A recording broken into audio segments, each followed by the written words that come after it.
Alors que ce soit en ce moment, c'est-à-dire en période d'élection, en l'occurrence élection législative en France, aujourd'hui, ce week-end du 30 juin 2024, ou tout le reste de l'année, le constat est sans appel, j'ai envie de dire, parce que la grande majorité des gens, ça doit être de l'ordre de 97%, si ce n'est plus, considèrent que tout doit venir de l'État, que l'État doit les aider à manger, que l'État doit les aider à vivre, que l'État doit les aider à travailler, à trouver un travail, à élever leurs enfants, à penser aussi surtout, et c'est là que le bas blesse peut-être, j'ai envie de dire, à réfléchir, à prendre une décision, à se faire ses opinions. Bref, l'État doit être à la fois notre cœur, notre corps et notre cerveau.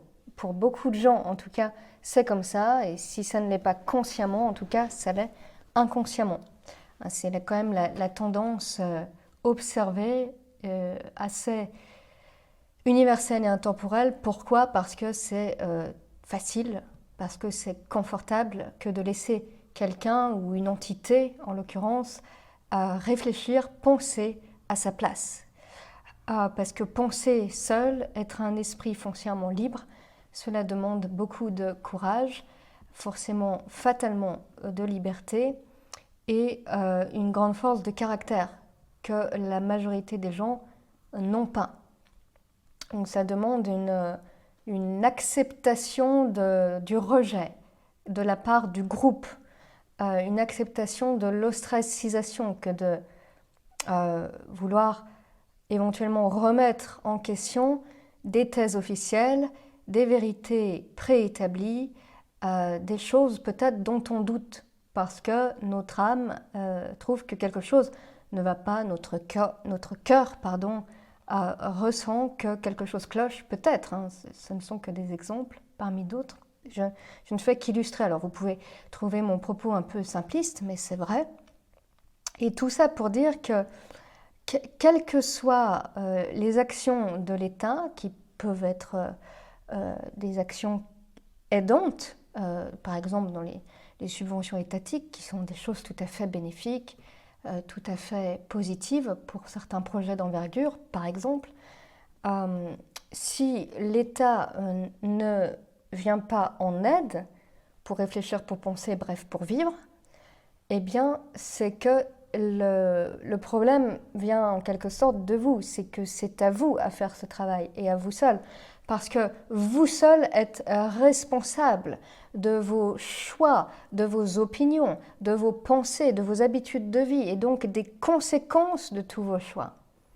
Souvent, on dit j'ai pas le choix, j'ai pas le choix, je dois faire comme ci, je dois faire comme ça. Non, vous avez toujours le choix, quelle que soit votre situation, quelle que soit la couche sociale à laquelle vous appartenez, quelle que soit votre vie, quelle que soit votre personnalité, quelle que soit votre situation professionnelle, vous avez toujours le choix. Que vous soyez privilégié ou défavorisé sur le plan professionnel ou sur un autre plan, qu'importe, vous avez toujours le choix.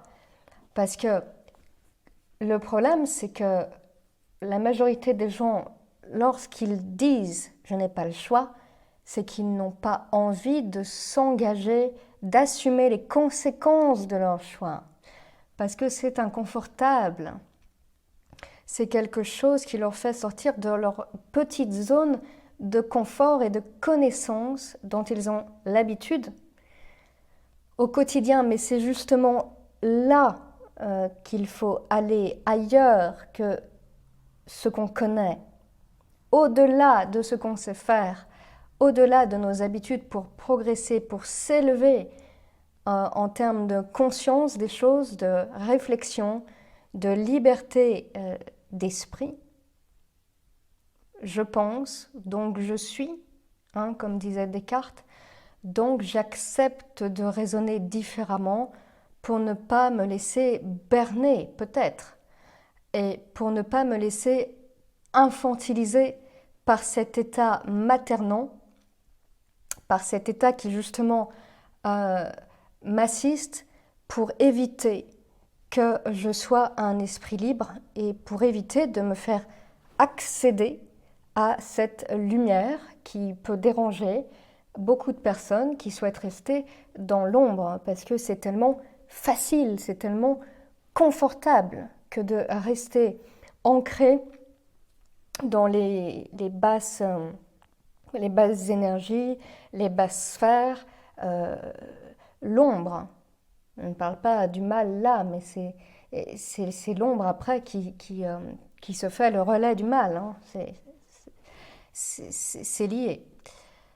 Donc, n'attendez pas de l'État, mais attendez de vous et de vous seul. Ce n'est pas l'État qui se lève chaque matin pour faire son sport et préparer sa nourriture, mais c'est vous.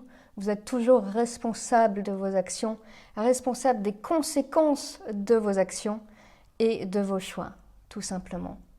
Personne n'est à votre place, personne ne se bougera à votre place, et surtout pas l'État. Donc sachez distinguer les systèmes politico-sociaux des systèmes de l'individu, de sa liberté individuelle, de son ancrage à la fois sur Terre et dans les hautes sphères, dans le cosmos, l'intelligence universelle, Dieu, l'univers, la source.